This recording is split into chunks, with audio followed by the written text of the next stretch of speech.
창문으로 이것 보이면 대박집. 절대 이사 가지 마세요. 재물운이 폭발합니다. 창문 밖 풍경이 당신의 운명을 결정합니다. 혹시 지금 살고 계신 집의 창문 밖 풍경을 주의 깊게 살펴보신 적이 있나요? 풍수에서는 창문을 통해 들어오는 기운이 집안의 재물운, 건강운, 가족운까지도 좌우한다고 합니다. 좋은 풍경이 보이면 재물과 행운이 끊이지 않는 터전이 되지만 나쁜 풍경이 보이면 돈이 새어나가고 건강운까지 쇠약해질 수 있습니다. 풍수 전문가들은 집터를 고를 때 바람의 흐름, 물의 방향, 산의 형상을 꼼꼼히 살펴 좋은 기운이 머무는 곳을 찾았지만 현대에는 직접 확인하기 어려운 경우가 많습니다. 그러나 다행히도 이 모든 풍수의 비밀이 바로 창문 밖 풍경 속에 숨어 있습니다. 이제 창문 밖을 바라보세요. 잔잔하게 흐르는 강이 보이시나요? 아니면 부드럽게 솟은 둥근 산이 자리 잡고 있나요? 그렇다면 축하드립니다. 이러한 풍경이 보이는 집은 대대로 부자가 나는 명당으로 절대 이사를 가서는 안 되는 집입니다.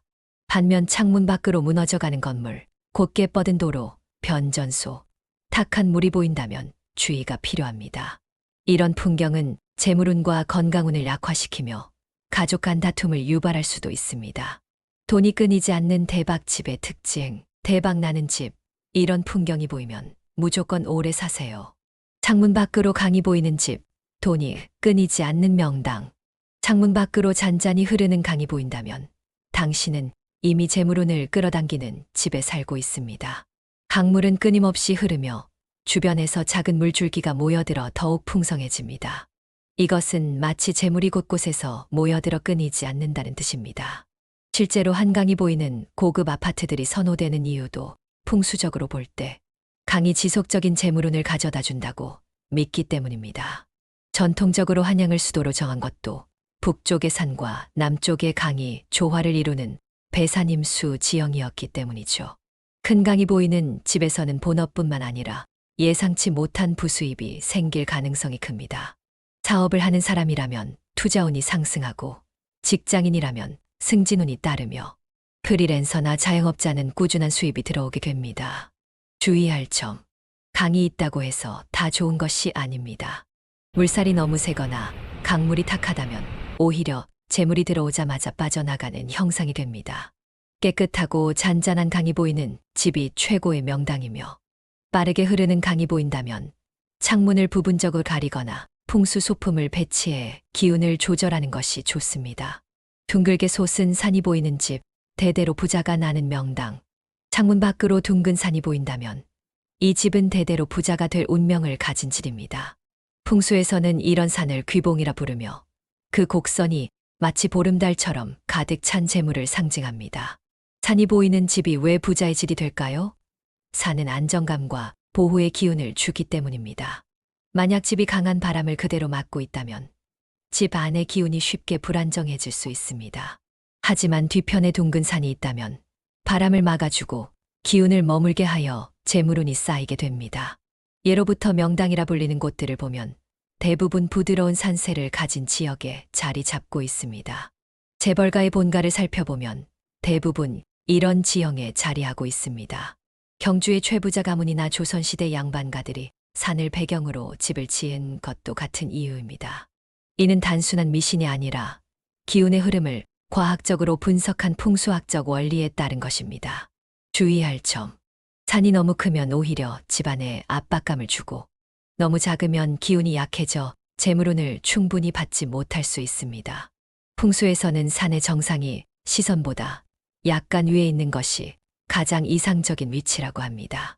그리고 산이 왼쪽에 위치하면 더욱 강한 재물운을 불러온다고 하니 창문을 통해 이런 풍경이 보인다면 반드시 오래 사는 것이 좋습니다.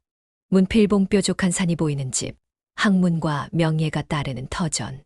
창문 밖으로 뾰족한 산이 보인다면 그 집에서는 학문과 명예운이 강하게 작용합니다. 풍수에서는 이런 산을 문필봉이라 부르며 마치 붓끝이 하늘을 가리키는 형상과 같아 학문의 길이 열리고 뛰어난 인재가 탄생하는 곳이라고 합니다. 역사적 사례. 조선시대 대표적인 학자들의 고택을 보면 하나같이 문필봉이 보이는 자리에 위치하고 있습니다.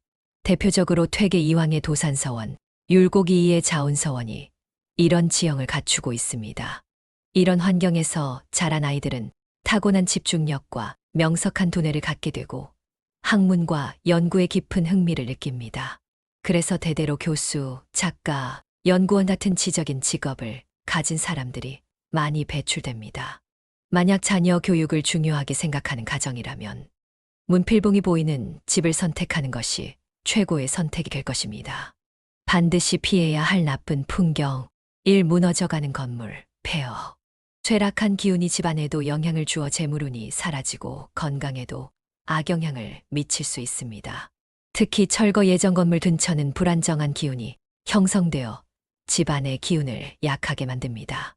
이런 집에서는 돈이 모이지 않고 가족 간 불화가 발생할 가능성이 높습니다. 이 창문 정면으로 곧게 뻗은 도로가 곧게 뻗어 창문을 정면으로 향하며 강한 칼날 같은 기운이 집을 찌르는 형상이 되어 재물운이 끊기고 가족 간 다툼이 잦아집니다. 특히 큰 도로가 정면으로 뻗어 있다면 더욱 주의해야 하며 커튼이나 식물을 활용해 방어하는 것이 좋습니다. 3. 고압선, 변전소가 보이는 집. 강한 전자파가 집안의 기운을 흐트러뜨리고 건강에도 악영향을 미칠 수 있습니다.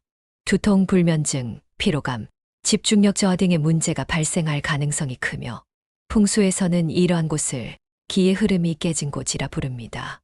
차 흐르지 않고 고여있는 물, 오염된 강, 재물이 정체되거나 나쁜 기운이 머물러 있는 형상입니다. 특히 공장 폐수가 흐르는 강이 보이면 재물운이 나빠지고 건강에도 악영향을 끼칠 수 있습니다. 깨끗한 물이 보여야 좋은 재물이 들어온다는 의미를 가지므로 물이 탁하거나 정체된 곳은 반드시 피해야 합니다. 나쁜 풍경을 차단하는 방법. 1. 두꺼운 커튼으로 차단하기. 창문 밖의 나쁜 풍경이 실내로 영향을 미치지 않도록 두꺼운 커튼을 활용해 차단하는 것이 가장 쉽고 효과적인 방법입니다. 특히 송전탑, 폐건물, 터널, 변전소 등에서 나오는 불안정한 기운을 막아줍니다. 이 창문 앞에 식물 배치하기. 푸른 식물은 자연의 생명력을 품고 있어 나쁜 기운을 정화하고 부드럽게 만드는 역할을 합니다. 특히 곧게 뻗은 도로가 보이는 경우 키가 크고 잎이 풍성한 식물을 배치하면 강한 기운을 완화할 수 있습니다. 3. 실내 조명을 밝게 유지하기. 어둡고 침체된 공간은 풍수적으로 좋지 않은 영향을 줍니다.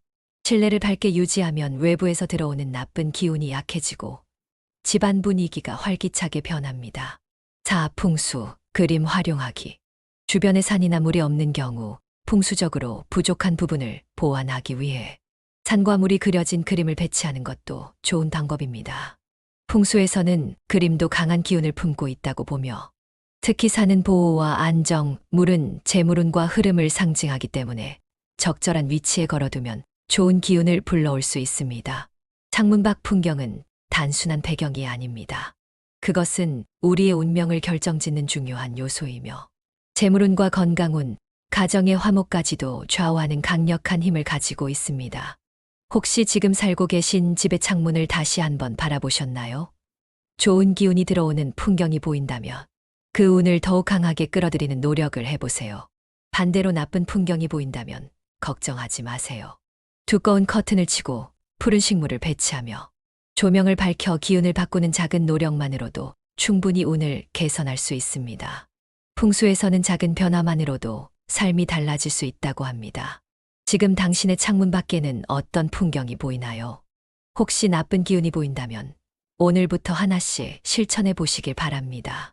작은 변화가 큰 행운을 불러올 것입니다.